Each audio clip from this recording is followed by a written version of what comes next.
Bonjour à tous, bienvenue dans ce retour sur cette semaine de trading. Je vais vous parler essentiellement d'une seule journée. À la base, je l'avais filmé et l'enregistrement a bugué. Lorsque j'ai relancé l'enregistrement, j'étais en plein trade, un trade de breakout, du 1, 2, 3. Je teste, je tente, je passe et donc j'ai réussi à le capter. Donc je vais vous proposer de revoir ce trade. Ces derniers temps, peu de vidéos depuis la dernière où je partageais la stratégie parce que je suis dans les Renko, mais les gros Renko, les cartons, les cubes, je déménage, voilà. Donc j'ai mis un petit peu en stand-by. Mais là, il y avait vraiment matière à voir.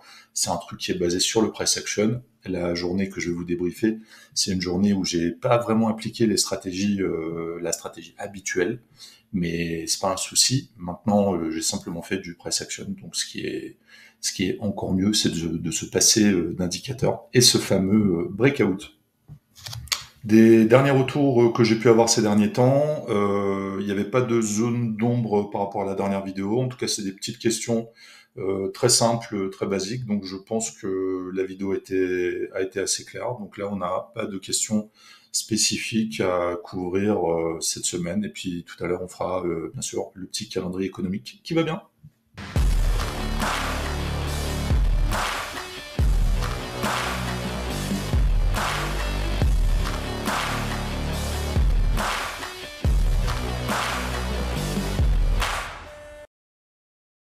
Alors, la journée du mercredi 7 février.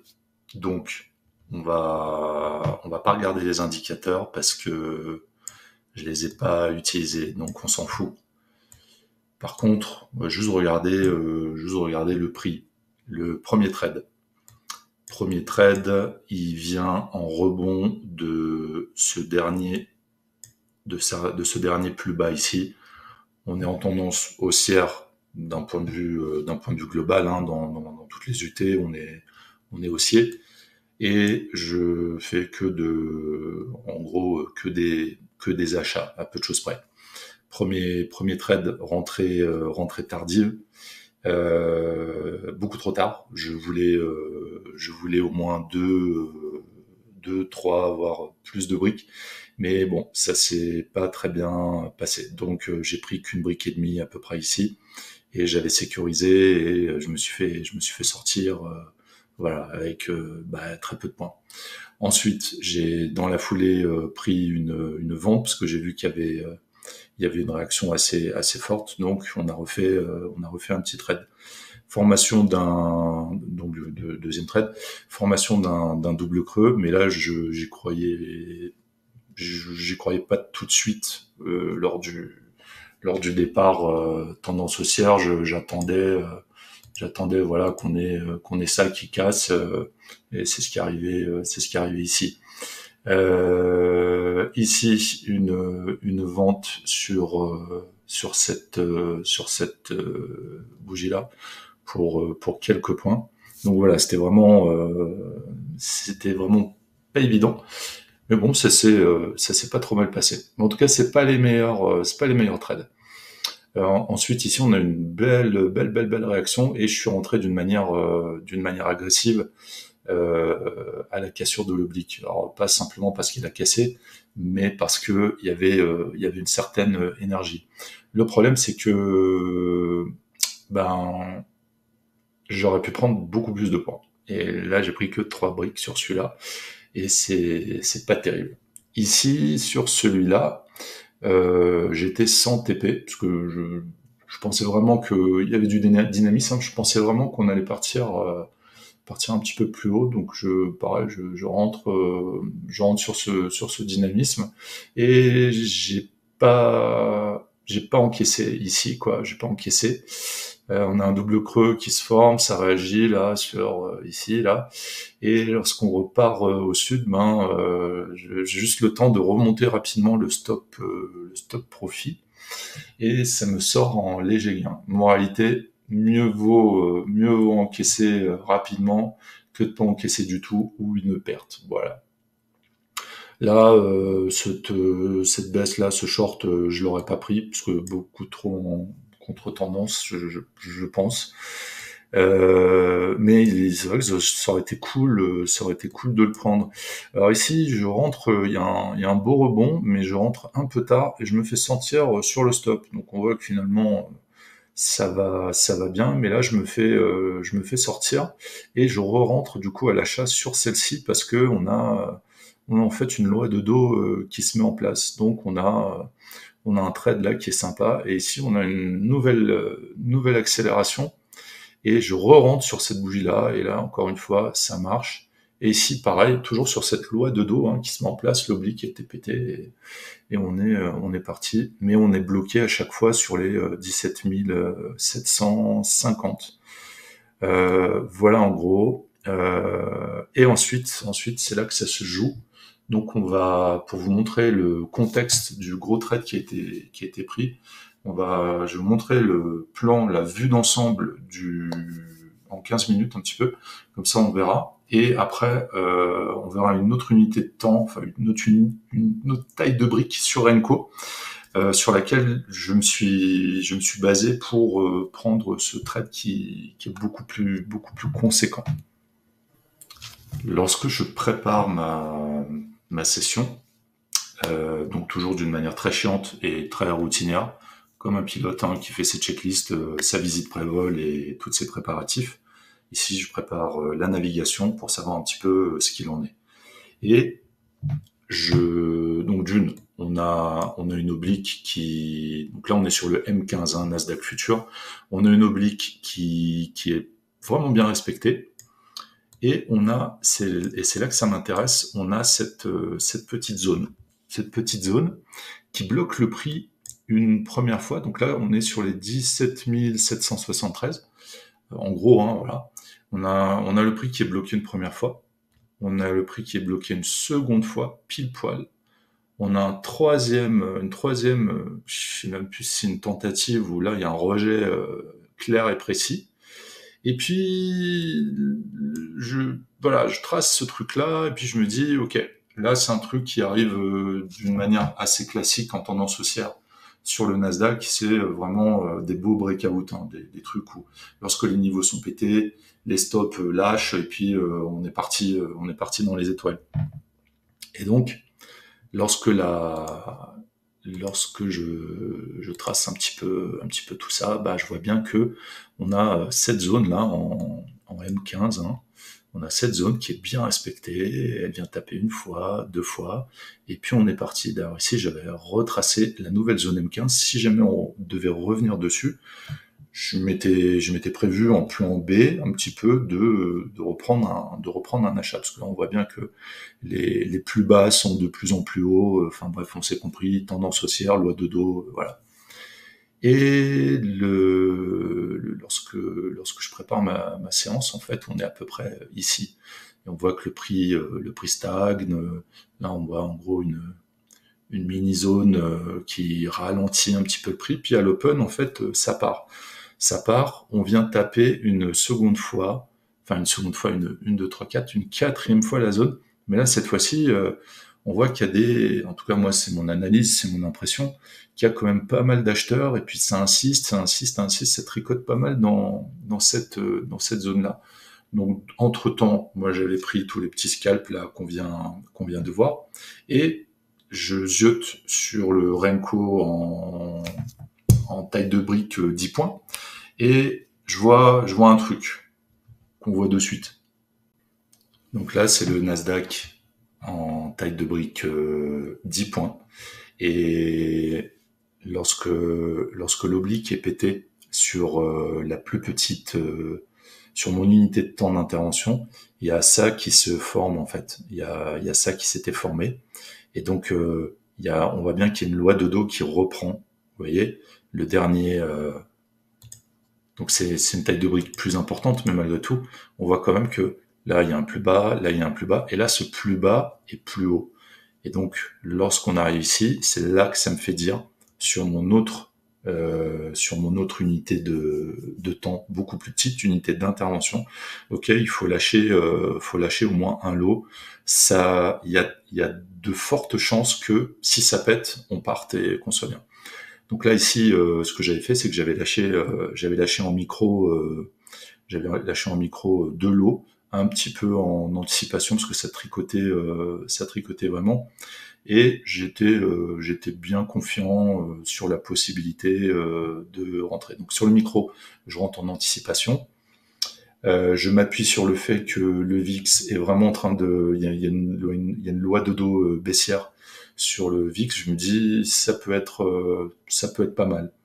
Et donc là, de l'eau en micro sont lâchés et je suis repassé en fait sur la taille de brique, sur mon unité de temps d'intervention. Donc dans ma logique, donc là on est revenu sur taille de brique 2,5 points. Donc dans ma logique, et ben là je pars dans un autre type de trade, c'est que j'utilise une unité de temps, une unité de taille de brique beaucoup plus importante.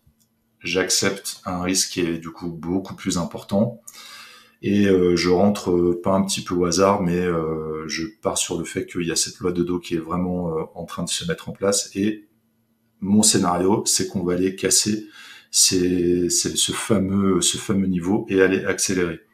Bon, au final, c'est ce qui se passe. Donc voilà ce que ça donne en temps réel. Après avoir fini dans cette phase-là, parce que ça fait un gros drawdown quand même, j'ai pas l'habitude de ça, mais bon, le plan, c'est le plan, faut assumer. Mais lorsque j'ai terminé cette phase-là, où je me dis, j'aurais pu mieux faire parce que il y avait une possibilité de prendre le rebond ici et d'optimiser quand même de 20 points, bordel. Et ben c'est pas grave, mais dans cette phase-là, j'ai fait beaucoup d'huile à chaud, première, deuxième et troisième pression. Et à partir de là, dès qu'il y a eu ce petit retour en arrière, là, ce mini retracement, là, j'ai remonté le stop et boum, je suis venu sécuriser en bas. Donc là, j'ai failli me faire sortir. Je crois que c'est à ce moment-là que on passe pas loin, passe pas loin de la cata. J'aurais été vraiment dégoûté parce que ça aurait tout fait capoter. Donc là, ça tricote, et on voit qu'il y avait de l'envie, quoi. Je suivais un peu les volumes, le nombre de, comment dire, de lots échangés, et ça envoyait, quoi. Là, je remonte le stop avec le Stream Deck, toujours avec cette histoire de essayer d'accompagner le prix tout en étant le moins proche possible, mais en même temps à l'optimal, parce que lorsque ça accélère violent. Donc, puis il y a souvent des petits rebonds qui repartent dans l'autre sens et vous faites sortir. Donc c'est vraiment un truc qui est délicat à gérer, quoi. Donc c'est ici que c'était vraiment le plus intéressant, hein. Donc plus haut de la semaine précédente, c'est là que ça se jouait. Voilà. Donc bon, dans l'absolu, on avait déjà voilà, c'était un trade qui était sympa, avec une grosse prise de risque, mais c'est vrai que ça aurait été, voilà, c'est ici en fait, c'est ici que j'ai eu peur de me faire sortir. Donc là, on est à vitesse réelle, hein. Au niveau volatilité, c'était comme ça.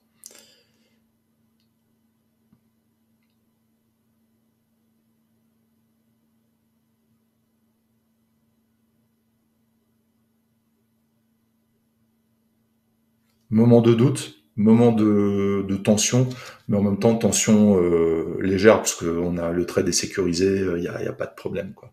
Donc hormis le fait de se faire sortir maintenant et être dégoûté, bon, voilà. Et c'est là que ça se joue vraiment. Donc le plus dur, en fait, à ce stade-là, le plus dur est fait pour moi. Sorti de la zone où il y a de l'huile.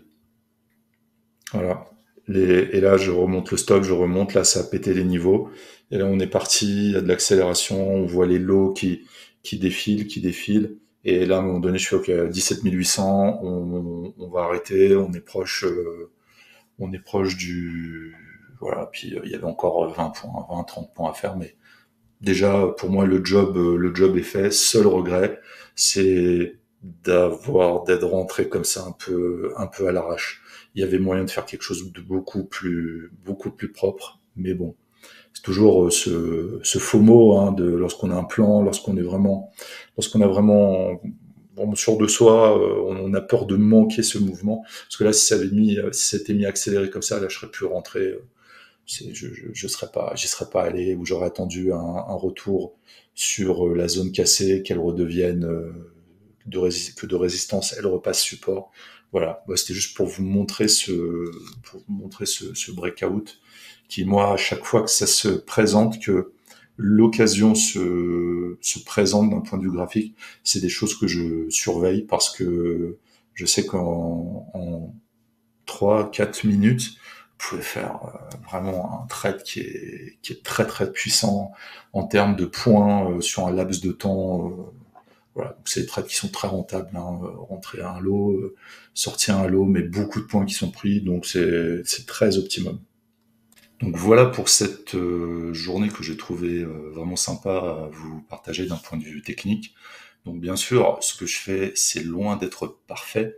Moi, ce qui me botte dans tout ce genre d'activité, comme bah, le tir sportif, le pilotage et le trading, c'est la réalisation du geste parfait. Moi, c'est ça qui me botte, c'est ça qui m'a toujours intéressé dans plus ou moins toutes les activités que je fais. Donc je fais toujours en sorte d'essayer de m'améliorer, d'être le plus optimum possible, mais bon, je suis pas meilleur qu'un autre, quoi. Donc, je suis victime du FOMO, je suis victime de toutes ces conneries dont tout le monde est victime.